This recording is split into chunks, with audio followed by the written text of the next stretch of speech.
कवन नगरिया बजवा बाजऊ हरदिया तोरा लागोगे। कवन नगरिया बजवा बाजऊ हरदिया तोरा लागो हरदिया तोरा लागोगे।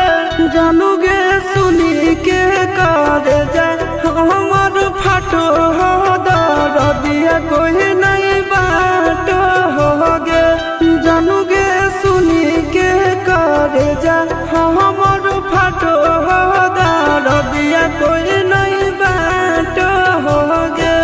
पूर्व नगरिया बजवा बाजऊ हरदिया हमारा लागो हरदिया हमारा लागो रे। सोनारी घरवा के लोग बही मनामा मड़वा बही डाटो रे। सोनारी घरवा के लोग बही मनामा मड़वा बही डाटो रे।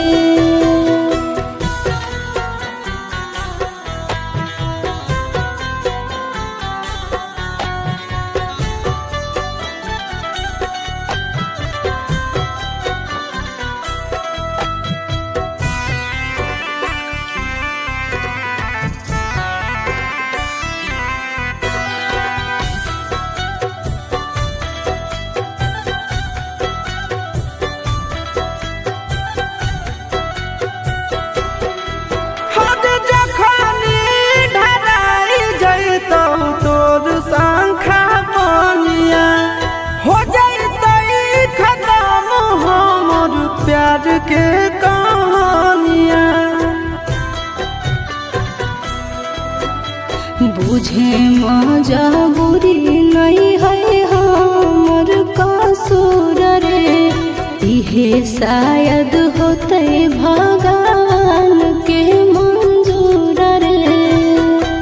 कठ के करे जावा बनाइले नी दया नहीं आबोगे।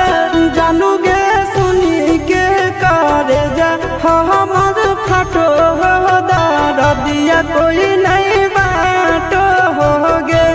जानूगे सुनी के करे जा हमर फाटो दरदिया कोई नहीं बाटो होगे।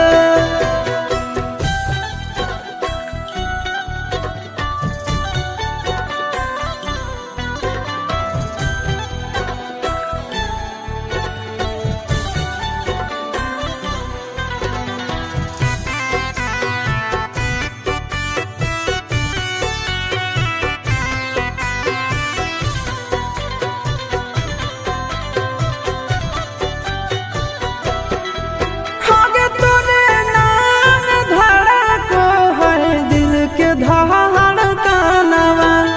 मंगिया भरते चली जइबो सामसनवा। के कर दिए तो सही है किस्मत के खेला। भूल जाई है आशीष नंदन अमन बेला। तोरा बिना हमरो कुछ न भावो हो दुख नहीं सहावो रे। सोनारी घरवा के लोग बही मनामा मड़वा बही डाटो रे। जानूगे सुनी के करे जा हमर फाटो दरदिया को